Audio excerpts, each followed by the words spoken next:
we want to now understand how to compute this frequency using inbuilt tool which we call as a data analysis tool pack. Okay, so if you go to data, on the right side you will be able to see a data analysis tool.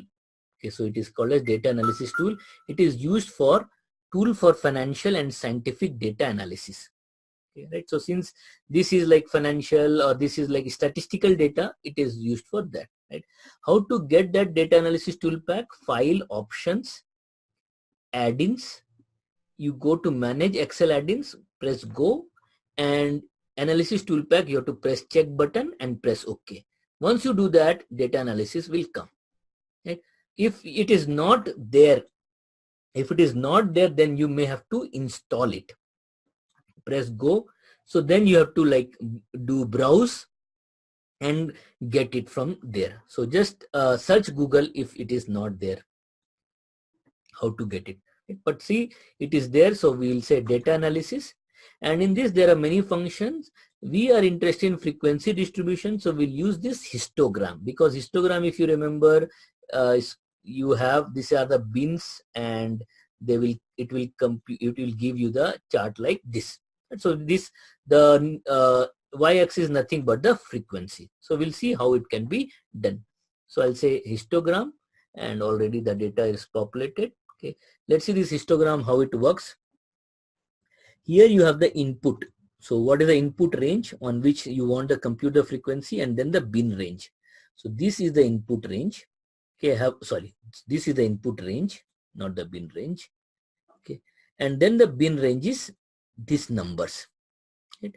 Now, since we have started with 4 is the E4 is the starting of the number, right? We don't have to select these labels. So what is this labels do? Right? Many students, what they want to do is they want to start from this marks, because they want to know which values they are using. So again, it has come here. So we'll start with the marks.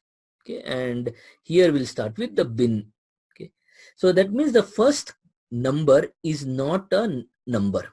Okay, it's a text, marks, or right. And then you have option what you want. I want to create in a new worksheet, or I want to create in a output. The range we can give. Right, so we want to, let's say, click here. Okay, so I want to get the values here. So I'll select this output range, and then whether we want sorted histogram, yes, we want sorted histogram. Whether you want cumulative percentage, that is cumulative frequency, yes. I don't want the chart output. Right? You can click on chart output also.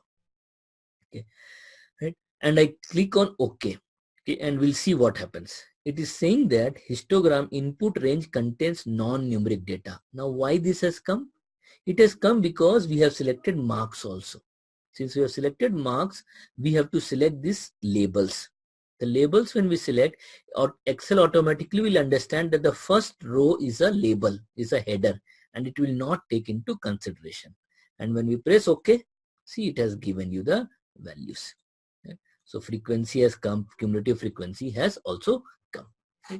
So in my case, some issue is there, so it is like, okay, but this is what you have got. Right? You can also create it in the new sheet.